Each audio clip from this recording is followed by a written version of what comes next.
Assalamualaikum warahmatullahi wabarakatuh. Selamat pagi rekan-rekan semuanya. Pada kesempatan di pagi hari ini, kita akan membahas ataupun sharing tentang strategi pembelajaran dan motivasi dalam belajar. Materi ini diambil dari Dr. Syihabuddin Said, MSI, dengan jabatan Lektor Kepala Keahlian Ekonomi Islam, dosen FEB Untirta, dengan email sihabudin@untirta.ac.id.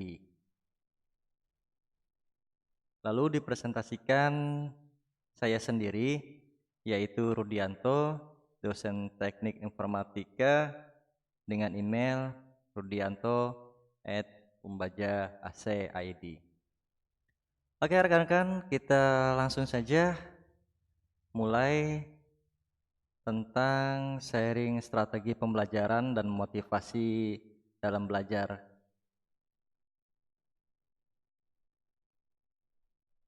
Strategi.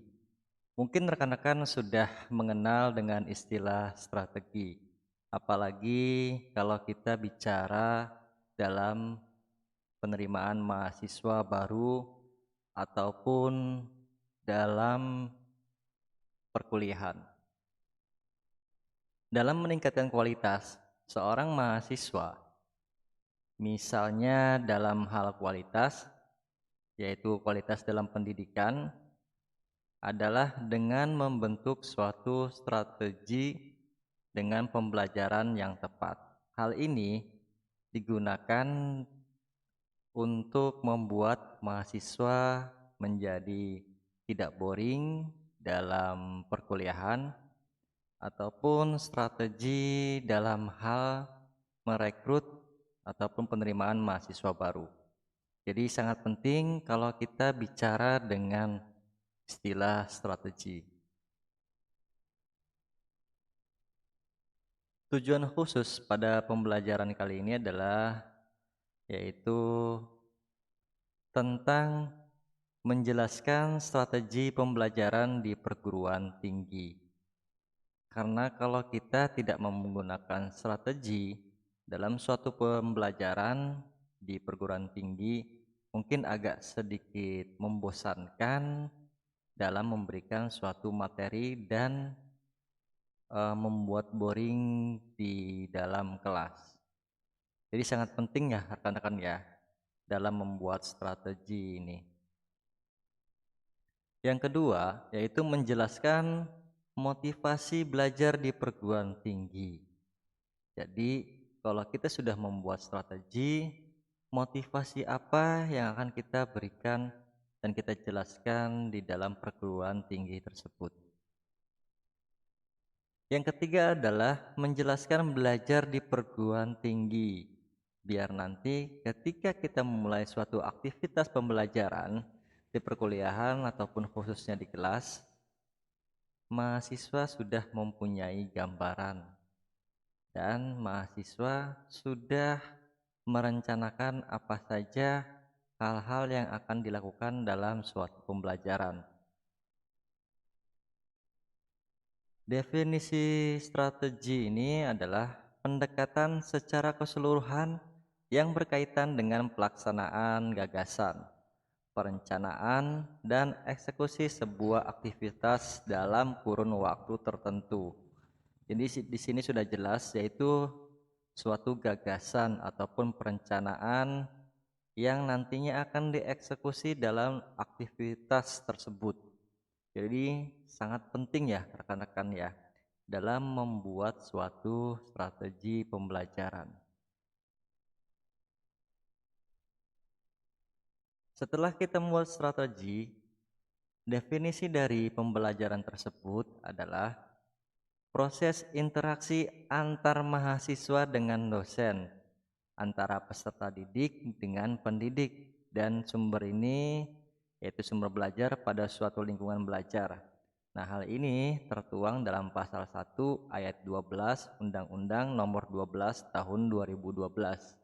Maksudnya adalah ketika kita memberikan suatu materi, yaitu proses pembelajaran antara dosen dengan mahasiswa, antara peserta didik dengan pendidik, yang bersumber pada suatu lingkungan belajar, kita harus memberikan suatu gap ataupun interaksi antara pendidik dan peserta didik, agar nanti kelas tersebut nantinya tidak terlalu kaku dalam proses pembelajaran.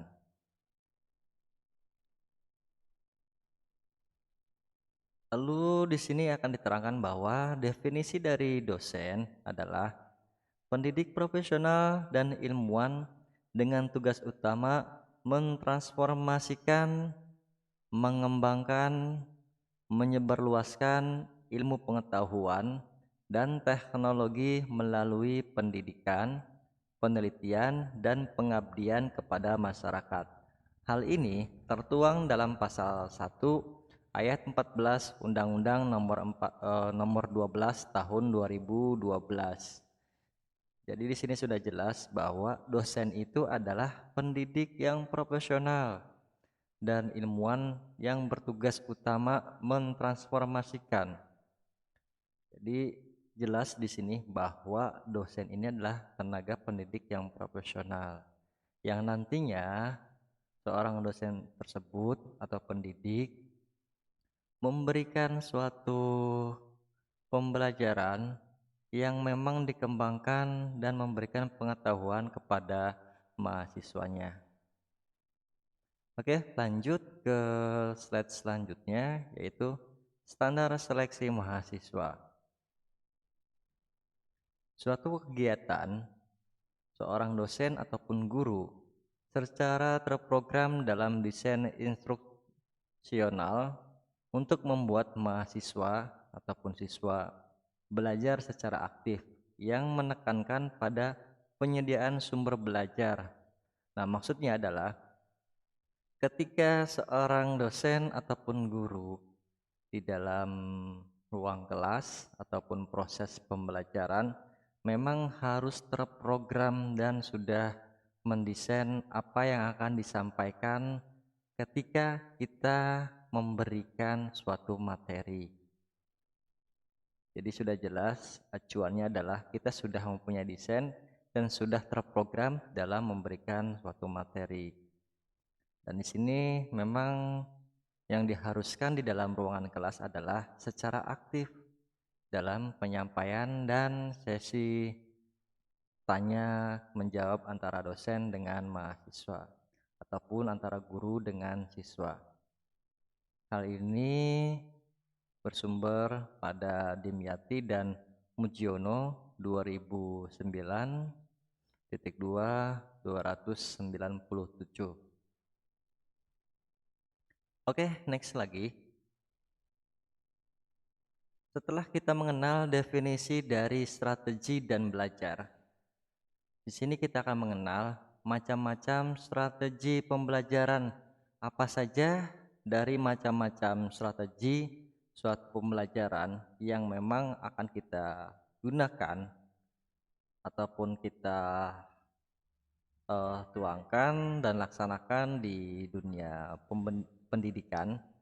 Yang pertama adalah strategi inquiry. Artinya adalah strategi inquiry ini strategi bertanya meliputi sejumlah kegiatan pembelajaran yang menitik beratkan pada proses berpikir, analisis, dan kritis dalam mencari dan menjawab pertanyaan. Sedangkan tanya jawab sering diajukan antara mahasiswa dan dosen untuk proses berpikir.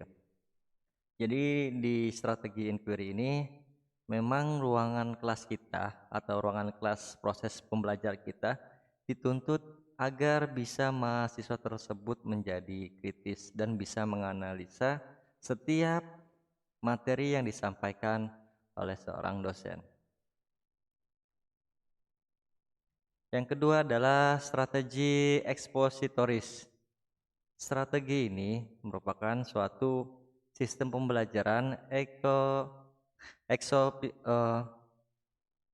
yang kedua adalah strategi ekspositoris, yaitu sistem pembelajaran ekspositori merupakan strategi pembelajaran yang menekankan pada proses pemberian pengetahuan atau materi yang diberikan secara lisan oleh seorang guru ataupun dosen kepada mahasiswa yang ingin membantu mahasiswa ataupun siswanya menguasai materi secara efektif. Jadi di sini adalah secara lisan yang memang disampaikan oleh seorang guru ataupun dosen. Yang ketiga adalah strategi SPMB. Strategi ini adalah strategi pembelajaran yang memadukan beberapa kegiatan pembelajaran yang menonjolkan proses pemecahan masalah ilmiah. SPMB, SPBM,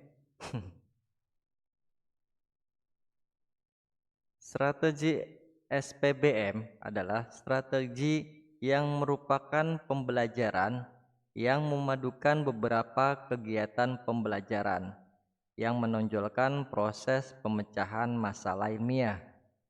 SPBM didasarkan pada psikologi kognitif yang dapat dibebaskan dari asumsi bahwa belajar adalah proses mengubah perilaku melalui pengalaman. Jadi SPBM ini adalah proses mengubah perilaku melalui pengalaman ya, pada dasarnya seperti itu. Lalu selanjutnya adalah strategi kooperatif. Strategi kooperatif ini adalah jenis yang termasuk dalam rangkaian kegiatan pembelajaran yang dilakukan oleh mahasiswa dalam kelompok tertentu. Hal ini untuk mencapai rumusan suatu tujuan pembelajaran. Strategi sistem pembelajaran kooperatif menggunakan kelompok kecil atau tim yang terdiri dari 4 sampai 6 orang yang memiliki latar belakang akademis, ras, agama, ataupun gender. Jadi di sini sudah jelas bahwa garis besarnya adalah dibuat suatu kelompok, karena di sini adalah strategi kooperatif. Yang kelima adalah meningkatkan keterampilan dalam berpikir. Jadi jenis strategi ini diterapkan dalam menonjolkan kemampuan berpikir seorang mahasiswa tentunya. Karena dari segi materi yang disajikan dapat berupa membimbing mahasiswa melalui proses konsep yang harus dikuasai dengan terus menghadapi proses dialog ataupun dengan menggunakan pengalaman mahasiswa. Hal ini disebut dalam meningkatkan keterampilan berpikir mahasiswa. Setelah kita mengenal beberapa macam proses pembelajaran, kita juga harus mengenal yang namanya adalah karakteristik proses pembelajaran. Yang pertama adalah interaktif, yang kedua adalah inspiratif, dan yang ketiga adalah menyenangkan. Lalu menantang, memotivasi peserta didik untuk aktif, dan yang terakhir adalah memberikan ruang yang cukup bagi prakarsa, kreativitas, dan kemandirian sesuai dengan bakat, minat, dan perkembangan fisik serta psikologi dari peserta didik tersebut. Jadi ini adalah karakteristik dari proses pembelajaran. Kita akan masuk ke dalam teknik pembelajaran. Cara pendidik menyampaikan ataupun memfasilitasi peserta didik untuk memperoleh pengetahuan dan keterampilan tertentu melalui metode pembelajaran. Cara ini yang digunakan untuk mengimplementasikan suatu metode pembelajaran. Lalu contoh dari teknik pembelajaran ini adalah teknik presentasi pada kelompok dalam metode presentasi. Jadi ketika kita memberikan tugas presentasi, mereka harus mempunyai teknik bagaimana cara membuat presentasi dan metode presentasi apa yang akan digunakan dalam penyampaian materi tersebut. Setelah kita mengenal teknik pembelajaran, kita akan masuk ke dalam taktik pembelajaran. Taktik pembelajaran sendiri merupakan gaya mengajar pendidik yang khas dalam melaksanakan metode ataupun teknik tertentu. Contohnya adalah siang hari, guru ataupun dosen mengajar dengan ceramah yang penuh humor. Hal ini digunakan agar ruangan menjadi tidak tegang dan materi yang kita sampaikan itu membuat rileks mahasiswa tersebut ya rekan-rekan ya.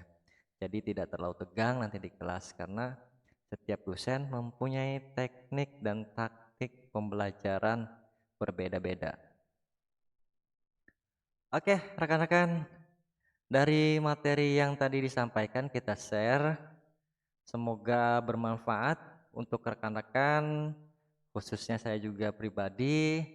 Dan apabila ada masukan dari rekan-rekan, mohon berikan di kolom komentar apa yang harus diperbaiki dari materi yang di-share kali ini. Terima kasih sebelumnya. Assalamualaikum warahmatullahi wabarakatuh.